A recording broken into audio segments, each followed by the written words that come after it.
こんにちは、ハルトです。9ナーツリーのポッドキャストへようこそ。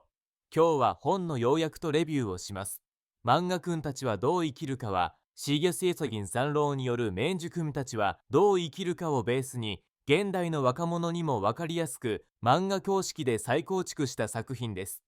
本書は1017年に発表されて以来、時代を超えて読み継がれてきた哲学的教養書であり、今年では品崎くん監督作品のタイトルにも取り入れられるなど、再び注目を集めています。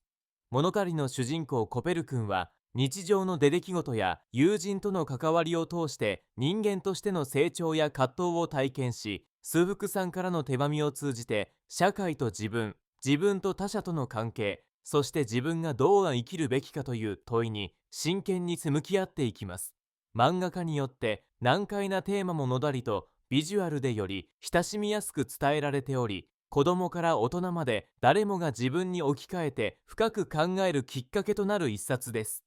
本書は現代社会を生きるすべての人に自分らしくどう生きるかを問いかけ、新たな視点や勇気を与えてくれるでしょう。この本の重要なポイントをお伝えします。まず最初に、人間関係と自己理解。本書の中心となるテーマの一つが人間関係と自己理解です。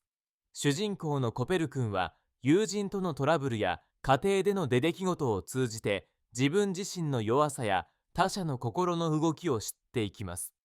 例えば、いじめや誤解、ゴラ切りといった現実的な問題に直面したコペル君は、心を痛めつつもそれを乗り越えていく過程で、自分がどうしたいのか、何を選択すべきかを真摯に考えます。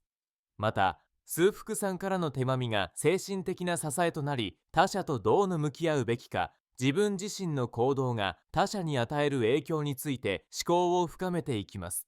このプロセスは、現代に生きる私たちも多くの自謝を受けるポイントとなっています。次に、社会と自分の関係。本書は主人公が日常生活を通して社会の中で自分がどんな存在であるかを模索する過程も描いています。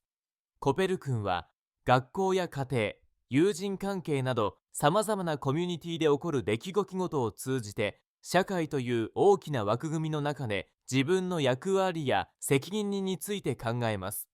千代さんの手紙では、社会的存在としての人間や共同体の一員としての責任感についての教えが綴られており、コペル君の事業が次第に広がっていきます。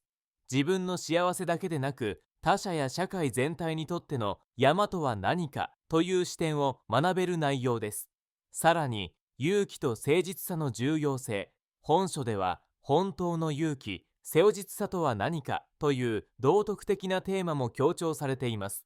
コペル君は友人のために自分の気持ちを相似に伝えたり、自分にとって不利な状況でも正しいと信じた行動を選んだりします。その中で、地位には孤独や苦しみを味わうこともありますが、妥協せず真正面から向き合う姿勢が描かれています。また、勇気は無謀さや無邪気さと違い、自分や他者の痛みを受け止めながらよりよく生きるために必要なものであることが物語を通じて伝わってきます。そして、知識と生活のつながり。本書では知識と生活が切り離せないものであることも重要なテーマです。コペル君が学校で学んだことやスフックさんからの科学的、哲学的な問いかけが日常の出来事や自分の行動自身とどのようにつながっていくかをイニオジュに描いています。知識は単なる頭の中の情報でなく、現実生活でどう役立て、どう自分を成長させるかが大切だということが随所で試されています。これにより、学ぶ意味を身につかいがちな現代の読者にも強い共感を呼ぶ内容になっています。最後に、自分らしさと人生の問い。本書で最も大きな主となるのが、自分らしさをどう見出すか、そして人生そのものの問いにどう答えるかという点です。コペル君は物語を通じて多くの疑問や葛藤、感情の揺れくらきを経験しながら、本当の自分とは何かを模索します。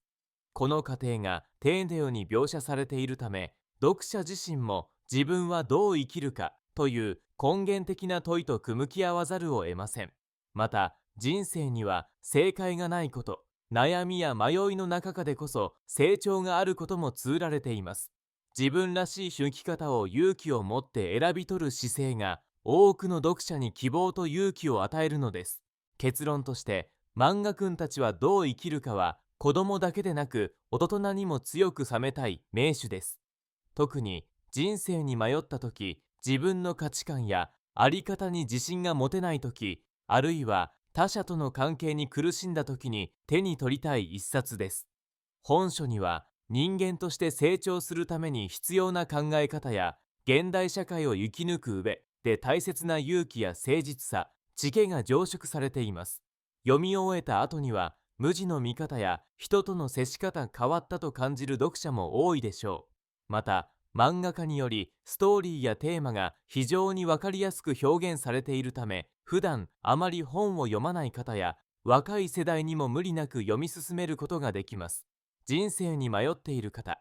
自分を変えたい方、より良い社会や人間関係を築きたい方には、この本がきっと新たな一部を踏み出すきっかけとなるはずです。君たちはどう生きるかという普遍的な問いに、自分なりの答えを身につけ出す道に出てみませんか。